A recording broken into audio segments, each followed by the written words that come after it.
Lifeline subsidy sa kuryente ipinasusuri ng palasyo sa Kongreso para sa mas patas na sistema. Detalye ng balitang yan mula kay Rajuman Chanel Salazar. RMN Live Report.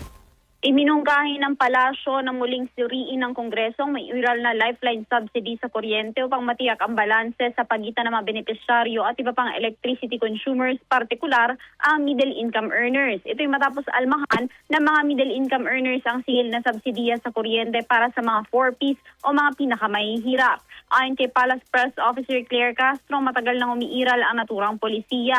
Ang lifeline subsidy anya ay patuloy na nagbibigay diskwento sa mahihirap na sektor kabilang mga benepisyaryo ng 4Ps na bahagyang pinapasa sa ibang consumer. Binigyan din ni Castro na mahalaga mapag-aralan ito muli upang makahanap ng mas patas na mekanismo na hindi isinasakripisyo ang tulong sa nangangailangan ngunit hindi rin labis na nagpapabigat sa ibang sektor ng lipunan.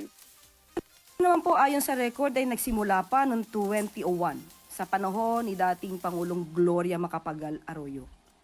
At ito ay na-extend sa panahon ni dating Pangulong Noynoy Aquino at na-extend ito for 20 years. At sa panahon ni dating Pangulong Duterte, lumawak pa ito hanggang 50 years.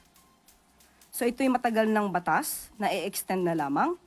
At siguro ang pinakamaganda rito, mabusising muli ng Kongreso kung ano ang nararapat para sa magkakaroon tayo ng balanse na pagtulong sa ating mga kababayan.